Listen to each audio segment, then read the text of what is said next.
ত্রয়োদশ জাতীয় সংসদ নির্বাচনে বরিশাল সদর আসনে বাংলাদেশের সমাজতান্ত্রিক দল বাসদ মনোনীত প্রার্থী ডাক্তার মনীষা চক্রবর্তী গণসংযোগ ও লিফলেট বিতরণ করেছেন। রবিবার প্রচারের চতুর্থ দিন সকালে তিনি নগরের সরকারি সৈয়দ হাতেম আলী কলেজ ও চৌমাথা এলাকায় প্রচার করেন। ওই সময় পথচারী ও বিভিন্ন দোকানে গিয়ে তিনি ভোট প্রার্থনার পাশাপাশি লিফলেট বিতরণ করেন। প্রচারকালে ডাক্তার মনীষা বলেন, মানুষ নতুন কিছু চায়। গত ৫৫ বছরে যে গতানুগতিক লুটপাট, দুর্নীতি ও দুর্বৃত্তায়নের রাজনীতি হয়েছে, সেখান থেকে বেরিয়ে দেশপ্রেমিক নতুন রাজনীতি দেখতে চায় মানুষ। আমরা যেখানেই যাচ্ছি ভালো সাড়া পাচ্ছি। যারা পরিবর্তন চান তারা মই মার্কায় ভোট দিবেন। আমরা তো আসলে যখনই মানুষের কাছে যাচ্ছি খুব ভালো সাড়া পাচ্ছি, বিশেষ করে ছাত্রদের মধ্যে, তরুণদের মধ্যে, নারীদের মধ্যে।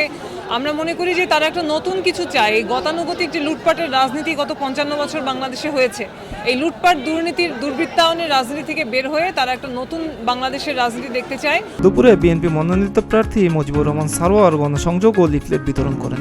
ওই সময় তিনি সুষ্ঠু নির্বাচন হবে বলে আশাবাদ ব্যক্ত করেন। এছাড়া সকাল থেকে বরিশাল জেলার ৬টি সংসদীয় আসনেই প্রার্থীরা প্রচার চালান। ত্রয়োদশ জাতীয় সংসদ নির্বাচনে বরিশাল ৬টি আসনে ৩৬ প্রার্থী প্রতিদ্বন্দ্বিতা করছেন। এর মধ্যে বরিশাল সদর আসনে ৬ প্রার্থী রয়েছেন। মিরাজ হোসাইন, প্রতিদিনের বাংলাদেশ।